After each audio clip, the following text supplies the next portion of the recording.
Now, one thing triggered my thought, right? Doing the same thing and expecting a different result.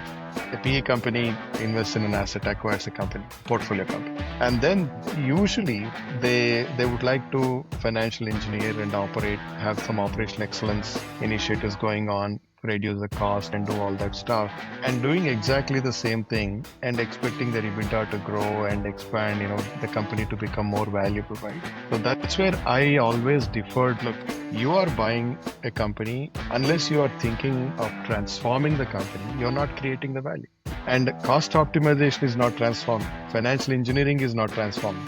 Your transformation is primarily expanding the top line, expanding the growth, building some innovative products for that technology to drive that.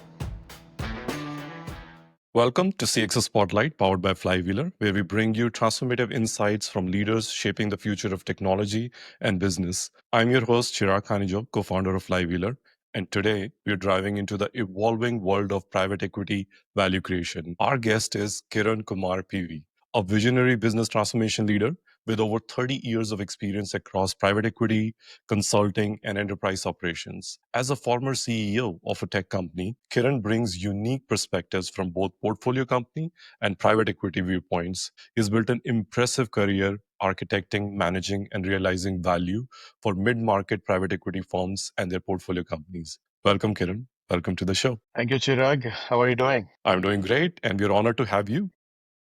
All right, before we dive into any specific, I would love to understand a little bit about your background, your why, and what drives your work here in the private equity space. My background, I've been an entrepreneur myself. I started when I was 22. As soon as I finished my undergrad, started a company, built offshore centers for US-based companies. And one of the companies said, "Hey, can you come and work for us?" So I came here. Fast forward 4 5 years, I decided to invest in myself. Went to Chicago booth, got into Accenture, got an opportunity to work on, I would say, best of the best global deals, traveled the world and got into strategy work, M&A work.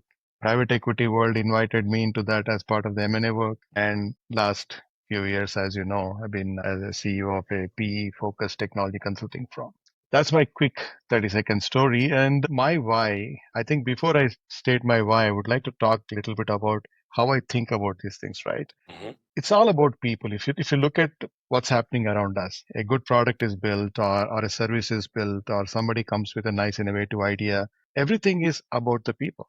How this thing helps people, right? Makes their lives better. So I always look at myself like that, where I'm getting into, or within the personal domain or a professional domain, am I making a positive impact? So if I have to derive my why, I would say in one sentence, if I'm making a positive impact in certain situation, then my vibe is ignited.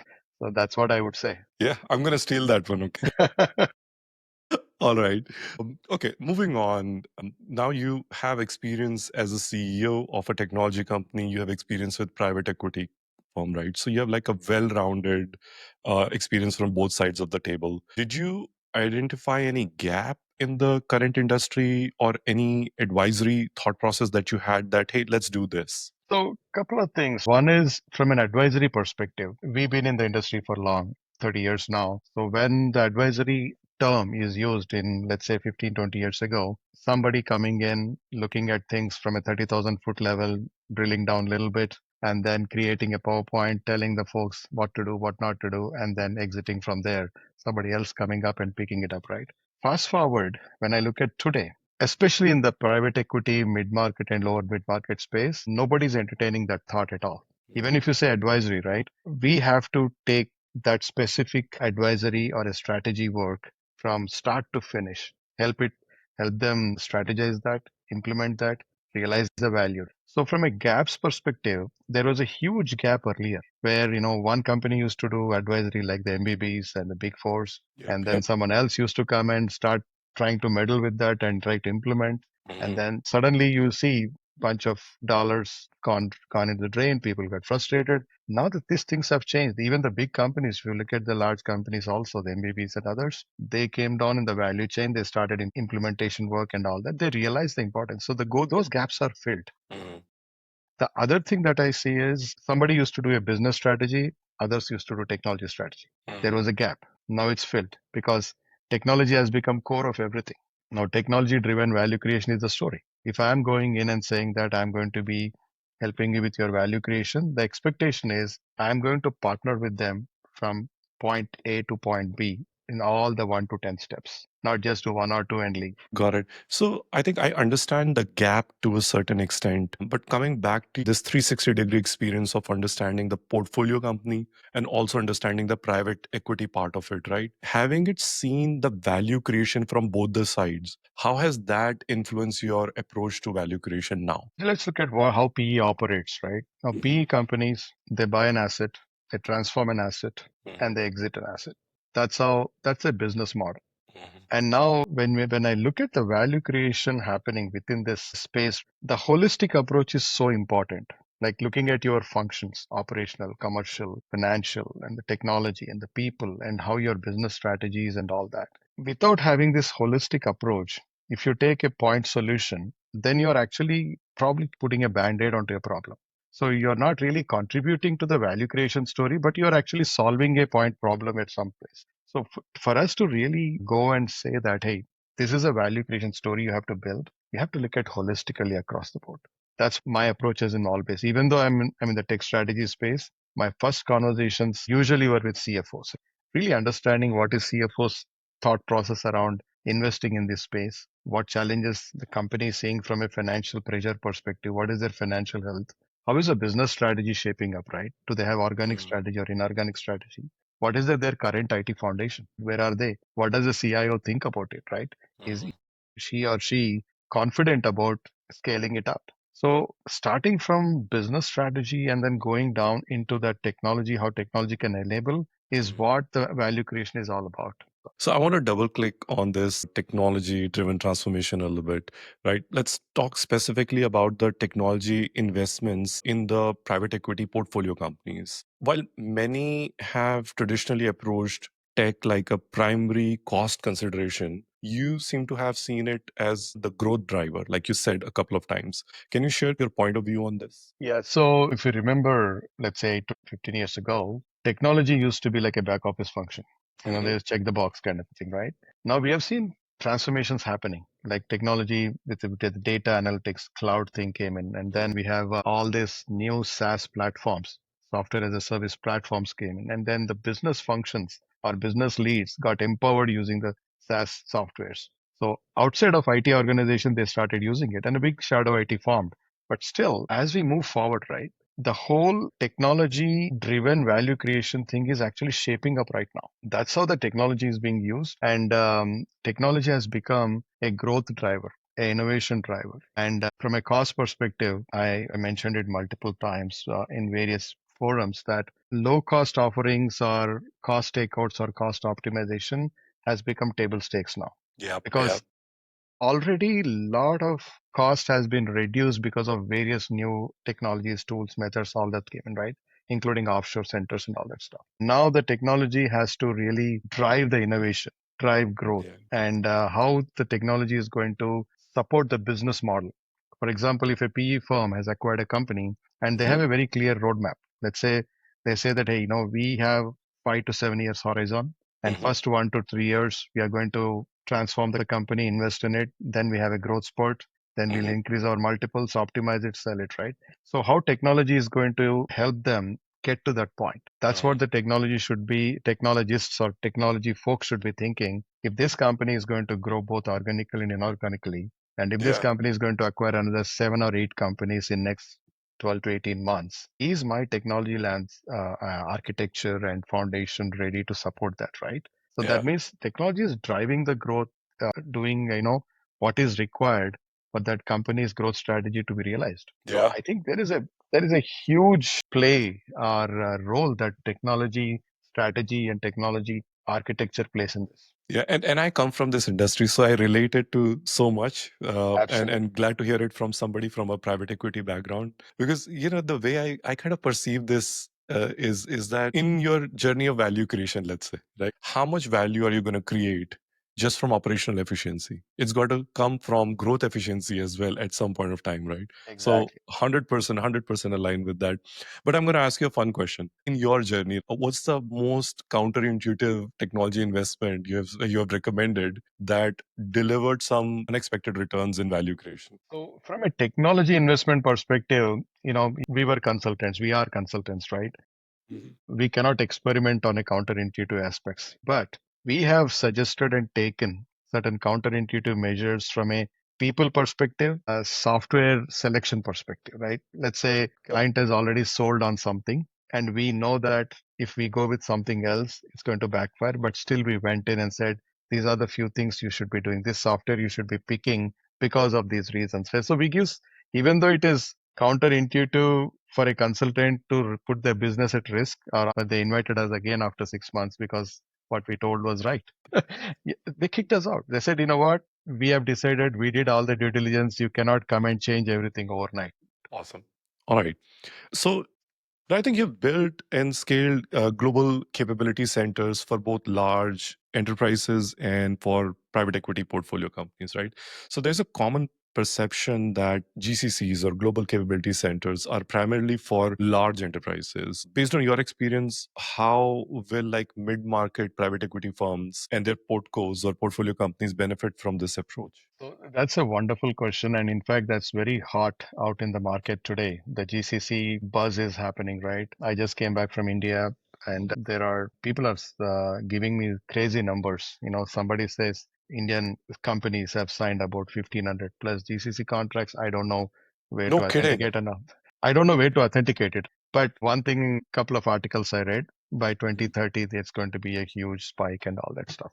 Having said that, I would say the days, what we have seen, you are from IBM and Exaware and all that, and I'm from Accenture. Only large firms used to have that huge global centers. Mhm. Now the smaller companies post-COVID, they realize that this works. It works for smaller companies too. And Mhm. second, they saw the benefit of having a low cost resource and having extended talent availability, right? There is a talent angle too. So for a PE firms and the mid-market PE firms or lower mid-market PE firms, this is a wonderful opportunity to leverage that. Irrespective of the industry they are in, they can actually expand their business growth strategy, leveraging the global centers, increase innovation, and take that cost savings and invest in something else. Their financial health, EBITDA improvements, there are so many benefits. Mhm. And when you take the business and only the business part, right? Most of the portfolio companies there, they are going to have add-on acquisitions, platform acquisitions, and all that. And every time they do this whole post-merger integration work, and then not just IT integration, but the business Mhm. integration too, product optimization, process optimization, and back office BPO functions and all. If they have a GCC established with all the right processes, right team in place, they can do it at a much lesser cost and much faster. So that is directly adding to their value creation story. Yeah. So I think they Um, can benefit a lot. Let me ask you this, that let's say if tomorrow a lower mid-market or private equity firm came to you, right, and saying that we want to explore GCC for their portfolio companies, which are not big ones, right? They're writing checks for 25 million, 50 million. What would be kind of your three questions to them to explore this? First thing, always my mind runs in this way, right? What is your business strategy? What exactly you're trying to achieve with this asset acquisition? You acquired this asset. It may be in a different phase, right? Either it is in a initial post-close phase or growth phase or exit phase, right? Where are you in this journey? Number two is how much homework have you done already on this GCC? Is there anybody who has actually championed this in your company right now so far? Or you're just Right. coming in completely blank and asking me a question? Number third is what are you expecting out of it? So these are important three questions. But let me ask you one question. I know you've been helping people like us on various thought leadership things. From your perspective, how PE firms and portcos can get benefit out of this exercise that you're doing, especially Flywheeler from a branding, thought leadership and all, how they can benefit out of it? Yeah, for private equity firms, I kind of go back to your point that the whole organizations are awesome people put together. The best consultant put together forms a private equity company, right? And every private equity company has a unique DNA and storyline that should resonate with the company that they're trying to acquire support goes. For some mid-sized funds, it might be by founders, built for founders, because that's their ethos that they're trying to tell to them. And then some of these companies don't want to lose their identity. And for others, it might be their deep expertise in taking company public. For larger ones like Carlyle, different companies. So the key is to have the operating team articulate their approach publicly. So what Flywheeler does is we help these leaders communicate that in online and in the online presence in their thought leadership, so that whenever a portfolio company is getting acquired through these private equity company, they're also deciding which private equity company to go with. And if they see this kind of messaging and storyline coming through the leaders of these private equity company, that I'm a founder, this is a mid-market private equity company that is for founders, I will not lose my identity, I will go get acquired and will prefer them. And if I am a CEO and I think that I want to take my company to public, I would like to see that messaging come across through the leader of that private equity company. So I think there is tremendous value in private equity company having been people-led company in articulating their storyline and their ethos externally in their messaging that they have. So that's something. Wonderful, Chirag. In fact, I'm seeing that happening slowly but surely in the company-wide messaging, not at individual level. And that's a great point, especially when a PE firm talks about the values they follow and the ethos and how they operate. It gives a lot of confidence to the business owners also, right? Hey, these guys are real deal. Yeah, Wonderful. yeah, absolutely. Okay, now let's go into the phase that I don't think a lot of people enjoy, but is the most critical part of this whole private equity and value creation by acquiring a company, which is due diligence, right? So private equity firms often make very high stake investment decisions with very limited data. There is data, but very limited specific data. I mean, you have developed a framework, I saw recently, for conducting this due diligence under uncertainty. What does this approach look like? Would love to know. First and foremost thing is any private equity acquisition, yeah, has to go through this exercise, diligences. We all know that. And pre-deal diligences, usually they are quick. They have to be done fast, Mhm. and there is a limited data because there are certain restrictions that's why after initial diligence we go with a confirmatory diligence because we dig a little deeper. So from my perspective, the scarcity of data is expected where our expertise as a consultant or as a diligence lead or whoever is doing the diligence, their expertise comes into play, how they can put one on one together when there are gaps. For example, if their income statement is showing something, balance sheet is showing something, and then their IT spend is showing something, their operations spend is showing something, right? This person who is working on that should be able to connect these dots and really identify how this is going to impact the valuation part of it. Second is what kind of risks it can generate, right? So there are two things important. One is identifying the risk. Second is the valuation impact. These are the two things which PE companies care about, at least in initial stage. Then secondary aspect is the framework that we built is really going into those depths, building our Mhm. own, putting our own traditional knowledge into this and expanding that. But again, honestly, there is no hard and fast step by step framework that works in scenarios because every diligence is different. The broader framework is really bringing in that subject matter expertise to connect those dots and come up with a meaningful insights that highlight the risks and that highlight the valuation impact. And because we know exactly, what kind of investments may be needed to get these things right. So that turns out into, hey, you may have to put X million dollars into this. Otherwise, these things probably can go one, two, three areas. Yeah, yeah. So what's one data point that you have seen most private equity firms overlook during the due diligence phase that usually contains very valuable insight? One thing, I may sound a little bit unconventional, frankly, here, but I'll tell you, during the acquisition phase, right, initial acquisition phase, many firms just focus on the key leadership. They say who is the CEO, who is the CIO or CTO, or who are the business leads, business unit leads, and all that. They don't really dig little deep into the HR aspect of it, the people and culture aspect of it. And they don't really understand what is the company's culture, how they have been operating so far, how they are used to work so far. Especially when you are acquiring a founder-led company, they got used to certain way of working. Sometimes the founders are so passionate about taking care of those people, they just feel like one family, right? And suddenly, if you don't understand those dynamics, and even the larger companies, each individual business unit or a distribution center, different geographies and all, They have different cultures, different people and culture aspects need to be there. That I think, in my experience, has been given last priority and which is going to hurt the most once they acquire. Yeah, love it. I've seen it in past. I've seen that happen. I would like your perspective also. We both are from the same industry. This is a conversation, man. Come on. So, I see from your perspective, right? Even in the M&A space, I talked about post-close challenges people might face. You have worked on in your previous companies, DXC and all others. What do you think changes you have seen from your lens, this flywheeler and branding? What changes you have seen in the post-close scenarios? How PE firms can, pivot or change Yeah. things? Yeah. So I've seen three acquisitions in the past, and two times it was us getting acquired, and one time it was us leading an acquisition. And I was pretty close to all three acquisition at IBM, DXC, and Hexaware. And thought process is always about as soon as the acquisition closes, there are thought process of retaining the value because you're very worried about your existing customers jumping the ship. So retain the baseline value so that the base value doesn't erode.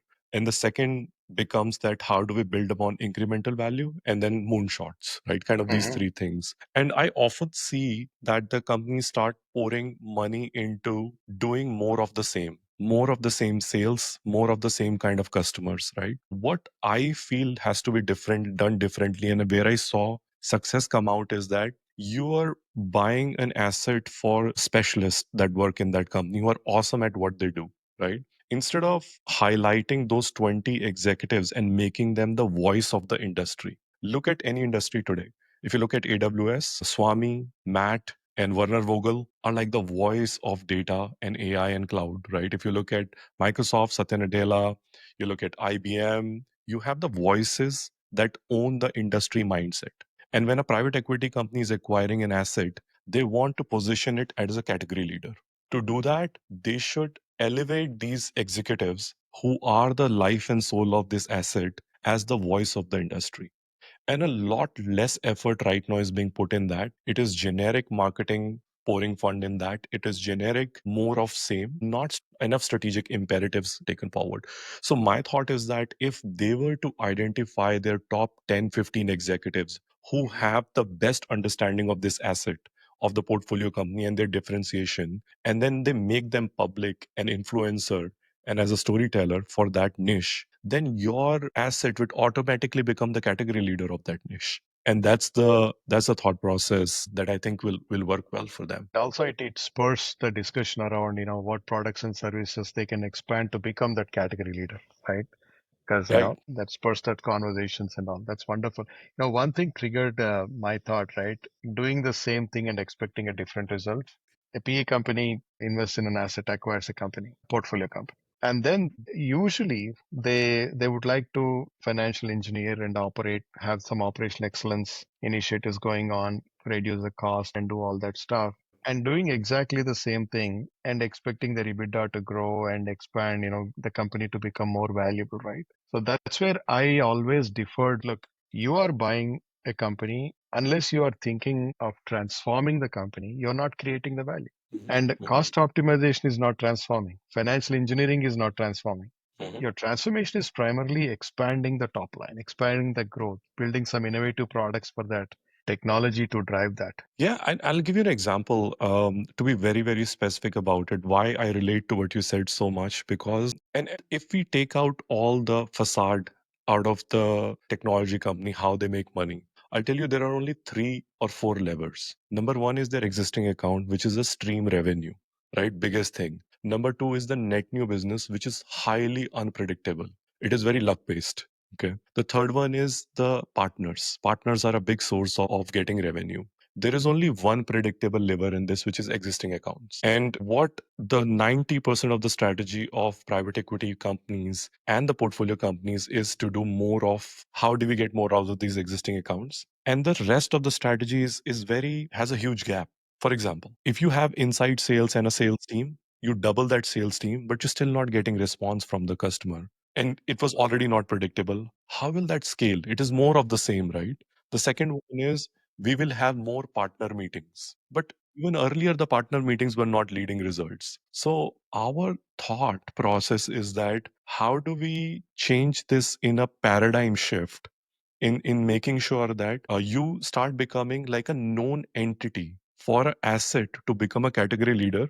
The difference is that you have to be a known entity that people don't ask the question anymore, who are you? Because if that trust part is not built already, then you will have more of same issues. And that's where I think doing different things, executive thought leadership, better storytelling, messaging, GCCs, technology levers, newer things that can do on beside those checkpoint things that you mentioned, right, can add great value. That's what I learned from this conversation. Absolutely, absolutely, Chirag. Well put. Awesome. Now we can do the fun thing, which is a rapid fire round. And I'll ask you 4 or 5 questions and see if we can do a short, crisp answer.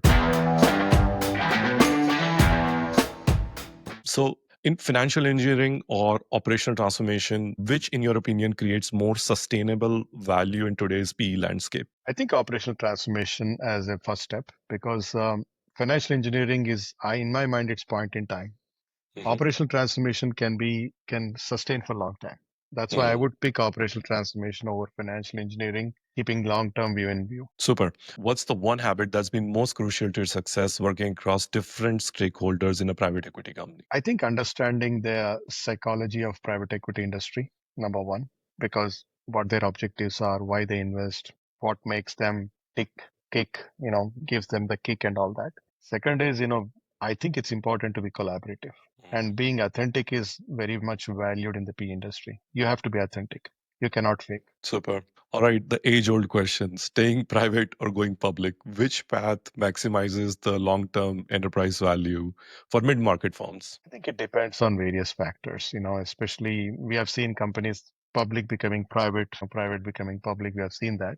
So it all depends on how the investors think about it and where they want to really invest or not invest, or when they want to really pull back their investments. Mhm. But value creation can be done in both public and private scenarios, and the value multiples can be definitely same in the both scenarios. Magnitudes are different and the dynamics are different. In the public scenario, the compliance and other issues come into play. So then there may be a little bit wiggle room to play in some areas. But to answer your question, I think both are possible. Super.